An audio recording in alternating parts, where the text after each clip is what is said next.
Okay, we are up to chapter 122 in Tehillim, Kuf Chav Beis. Still in the 15 chapters, as we will be for a while, the 15 Shir Hamales. This is the third of the 15 chapters. A few more interesting things about the number 15. We said we were going to, at least for a while, do a little bit of each of the introduction to the chapters about the 15s in general. So there's another 15 that comes up in Judaism, the 15 Dayenus at the Pesach Seder. Like if Hashem only would have done this and not that, and this and not that, Dayenu, Dayenu, there's 15 of those. Also, our sages tell us, specific to these 15 chapters as well, that when David HaMelech was digging the pipes of the Beis HaMikdash and the Mizbeach, in the Mizbeach, in the Beis HaMikdash, they had pipes that were used to pour the libations down, the wine and the water. And those pipes, according to one opinion, the Shitin, they went down into the depths of the earth. And it says that when David was digging into the earth, he hit some sort of water table of the Tehom, the waters of the deep, and they threatened to rise up and flood the entire world. So he eventually cast a shard into the waters with a divine name on it, and the waters receded. But they receded 16,000 amos deep, which is obviously tremendous depth, and it wasn't good for the world. It needed that underground water table to be there to provide moisture. So he said the 15 Shir Hamalos, the 15 chapters of Tehillim from 120 through to 134, and it rose up to the right level, 1,000 amos for each of the 15 songs. So it rose up 15,000 amos, and it had sunk 16, so it remained 1,000 amos below the surface, which is exactly the right amount. So another significance of the 15 chapters of the Shir Hamalos. And the word, again, Shir Hamalos means song of ascent, because the water was ascending, so it works perfectly. Chapter 122 specifically, 9 verses. Again, these chapters are a little bit shorter. This one is going to be focusing on the Beis Hamikdash and Yerushalayim. Some say that this chapter was written by David to be recited when the first Beis Hamikdash was built. Others say that it was written to be sung in the future when the third Beis Hamikdash is built, may it be speaking in our days. But again, it's going to focus on the Beis Hamikdash and Yerushalayim. So Shir Hamales LeDavid. This is a song of ascents by King David. Samachti, I rejoiced, but when people said to me, Beis Hashem Melech, we will go to the house of God. So obviously a very simplistic interpretation. It was very exciting. People want to go to the Beis Hamikdash, the first Beis Hamikdash, the third Beis Hamikdash. David Melech is really happy. People want to go to the Beis Hamikdash. Our sages say that this verse was actually written to refer in a deeper level to a specific event that took place in David HaMelech's life. There was a time when he heard people say, we want to go to the house of God. And in David HaMelech's lifetime, the Beis Hamikdash was not built. So they were really saying, when Masa Yamus Zaken Zeh, when is this old man going to die? Because when David HaMelech died, his son Shlomo was able to build the Beis Hamikdash. So what they were really saying was, when will David HaMelech die so that we can go to the house of God? The Beis Hamikdash will be built. And David HaMelech says, Samachti, I rejoiced. I was so happy because people are yearning to go to the Beis Hamikdash. I'm not upset that they're saying I'm going to die. I also want that to happen, that the Beis Hamikdash should be built. And if I need to die, he says first, then okay, I'm excited for that. But Hashem told him, no, I disagree. Because he said, Toiv li yom echad, it's better in my eyes to have one day, Sha'ata Oisek B'Torah, that you learn Torah before me, elef oilos she'ased Shlomo bincha lahakriv al gavi hamizbeach, than the 1,000 sacrifices that your son Shlomo is going to bring when they build the Beis Hamikdash. So Hashem said, David, I don't want you to go anywhere too fast. Yes, the Beis Hamikdash is a special thing. Yes, hopefully we'll get it, and the Jews will rejoice in it. But the Torah that you're studying is very precious as well, or more precious actually. And we don't want to get rid of that just to be able to build the Beis Hamikdash earlier. Verse 2, these are the words of a very famous song as well. Our feet stood inside your gates, Yerushalayim. A lot of different interpretations are given here. One, the Ibn Ezra says that when the Jewish people rushed to go to Yerushalayim in the times of the Beis Hamikdash, the masses were so vast that they kind of blocked the gates. The crowds came to a standstill. There was like a pakak, as we say in Hebrew, a bottleneck trying to get into the city. So our legs were standing still in the gates to Jerusalem. We couldn't get in. The crowds were too thick. Others say it means that our legs were given the strength to stand either in war or in battle, because of Yerushalayim. Meaning Yerushalayim was a source of chizuk, a source of strength and faith to the Jewish people. It held us up throughout tough times, and also the merit of the Torah study that takes place in Yerushalayim and took place in Yerushalayim, that gave our legs the ability to stand and be successful in war. Verse 3, Yerushalayim habenuya. Yerushalayim was the built-up city. It was a city that was connected, closely knit together. So Yerushalayim is called a built-up city because when we think of a built-up city, we think of a metropolis, we think of skyscrapers, we think of a lot of people. But the truth is, Yerushalayim has the real building of a city because it's strong in spirituality. It has the Beis Hamikdash, it had Torah scholars. The true might and glory of a city, what builds it up, is a city like Yerushalayim that is deep in spirituality. What does it mean that it's an ir shechurba layachtav, a city closely knit together?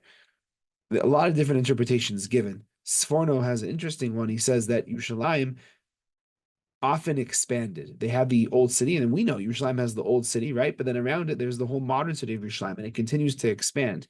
And he says that one of the beauties of Yerushalayim is that sometimes when you have a house and you build an extension, it clashes. Like it's not the same as the rest of the house, certainly with the city.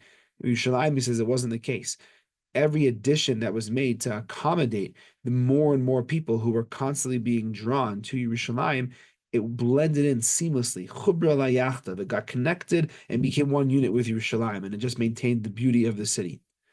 Another interpretation is that Yerushalayim was not divided amongst the Shvatim. Every part of Israel belonged to a specific Shevet. Yerushalayim did not. It was Chubra Layachtav. It was connected all as one because it belonged equally to all of the Jewish people. It could also mean that whenever people came to Yerushalayim, they felt unity. If you think about it, Yerushalayim was the melting pot of the Jewish people. All the different tribes had their different portions in the land, and often you wouldn't meet someone from a different tribe when you came to Yerushalayim. So everyone was there together, everyone met together. And people were very different from the north, the south, from the city, from the country. But when they came to Yerushalayim, Chubra Layachtav, they all connected and became unified. And Chubra is the same shorish as Chaver, as friends. They became friends. Even though they were so different, they were able to connect in Yerushalayim as a solid, unified people. And one more interpretation that is given, that Yerushalayim is the city that's connected because we know we have Yerushalayim on earth, but there's also Yerushalayim Shel Mala. Our Yerushalayim is called Yerushalayim Shel Mata, the Yerushalayim below. But corresponding to that, there's a Yerushalayim Shel Mala. There's Yerushalayim in the heavens as well. And the goal, one of the goals, is to connect the two Yerushalayim, the spirituality and the physicality, and to make this Chubra Layachtav, to connect it together. Pasuk Daled, Shisham alu shvatim shiftei ka. There in Yerushalayim, the tribes would all go up. They would make a pilgrimage to there. Obviously, on the Yom Tovim, on the Regalim, Pesach, Shavuos, and Sukkot, we would go up to Yerushalayim for the 3 holidays. But also, in general, it was a place where they would go for judicial issues. That's where the high court sat, if they needed to be judged. Also, the ma'amados, those were specific groups of Jewish people that would go to represent the rest of the Jewish people whenever they had a kind of a rotation, because the Jewish people needed representation there when the sacrifices were being brought for the community on their behalf. So all the nations would go up there, Shiftei Ka, the nations of God, Eidus L'Yisrael. It was a testimony for the Jewish people, the Ha'idus Hashem, and to praise the name of God. Why was going to Jerusalem a testimony for the Jewish people? Well, on the one hand, it was a testimony to why they would go up, because Yerushalayim was not a resort town, and it was specifically designed to not be a resort town. It didn't have the hot springs of Tveria, didn't have the luscious fruits of the Ginosar that our sages told us about, a place in Israel that had the most delectable fruits. It didn't have those things. It wasn't supposed to be a resort. When people went to Yerushalayim, they were going to the Beis Hamikdash for the Torah study, for the spirituality and inspiration. So Eidos L'Yisrael, it was a testimony to the Jewish people, by the Jewish people, that Hashem is our God, and we're going here because He wants us to do so, not because it's the most enjoyable place in all of Israel to be. It was a beautiful place, but again, it didn't have the resort amenities and luxuries that other places did, because that's not why you went there. You went for spiritual needs. Also, being in Yerushalayim testified to you that Hashem was the God of the Jewish people, because miracles occurred to anyone who stayed in Yerushalayim. Our sages say that one of the miracles that took place was that no one ever complained that there wasn't space for them to stay in Yerushalayim. everyone was always able to find space. So they experienced the miracle, testifying that Hashem is the God of the Jewish people when they went to Jerusalem. Another interpretation not related to this that is very famous that comes from the words Shivtei Ka Edus Yisrael, a testimony of God to the Jewish people, but to the nations of the Jewish people. Our sages explain that after the Jews left Egypt, people were making fun, mocking the Jewish people, and saying, "You think that your children are really your children?"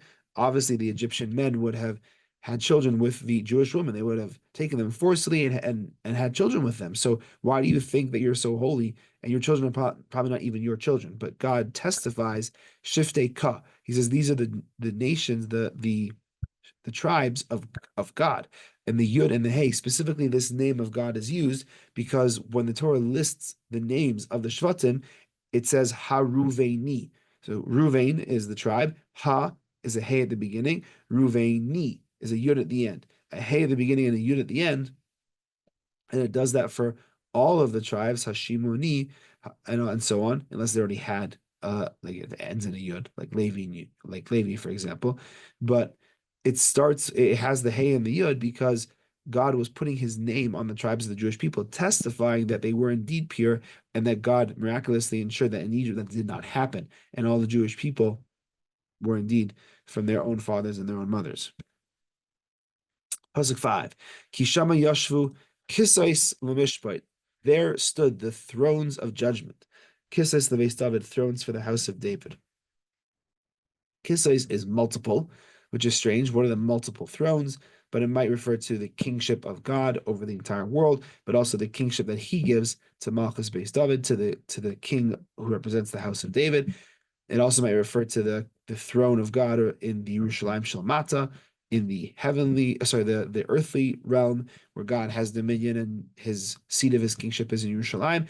And the second one, Yerushalayim Shalmala, the throne of God and his heavenly presence in the heavenly spiritual Yerushalayim as well.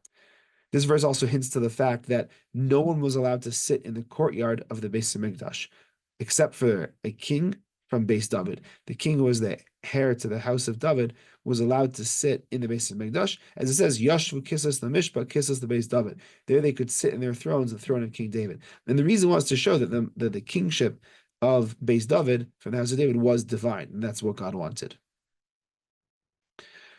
Verse 6, Shalu Shlem Yerushalayim Yishlo Ahavayich. Pray for the well-being of Yerushalayim, and may Yishlo Ahavayich, Shalom Yishlo Ahavayich, may those who love you be at peace.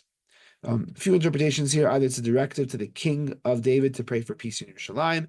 It could also be that the Yidden, the Jewish people in exile, are praying for the safety and the peace in Yerushalayim, because that will only come with the ingathering of the exiles. It could also be God telling the Jewish people that they need to pray for Yerushalayim and for peace if they want the redemption to come. Yehi Shalom B'chelech Shalva B'Armonei Saich. Also, a lot of famous songs centered around these words. May there be well-being within your ramparts, peace in your citadels. Shalom and Shalva, the Malbim explains that Shalom is external peace and Shalva is internal peace. So that's why we have Shalom Chelech. The Chel is like the outermost boundary of a city. You have like a big wall around a city, and then you have a little smaller wall further around. So that wall is the Chel. The Beis Hamikdash, they had a Chel. Outside the walls of the courtyard, they had another small partition. So the external peace is in the external outermost boundaries, but Shalva also a deep innermost peace within the towers in the internal parts of the city as well. That's what we're praying for. And now in the second to last verse, there's a formal statement by King David to all of his people, for the sake of my brothers and for my friends. He addressed the Jewish people in a very respectful way, on the same level as him, almost my brothers and friends. Adabra no shalom bach, let me speak to you, and I pray for your well-being. That's his message to them. I commit that you are my friends, you are my brothers. I pledge support for all time, and I will speak to you and say, I pray for your peace. And finally, the final verse says, L'man beis Hashem Elokeinu avak shetzei. And for the sake of the house of God, I pray for you, which is another reason to pray for peace in the return of the Jews, because the Beis Hamikdash needs it. What good is a house without anyone to inhabit it? The city of Yerushalayim needs it. Yerushalayim is like an akara, it's like a barren woman yearning for children.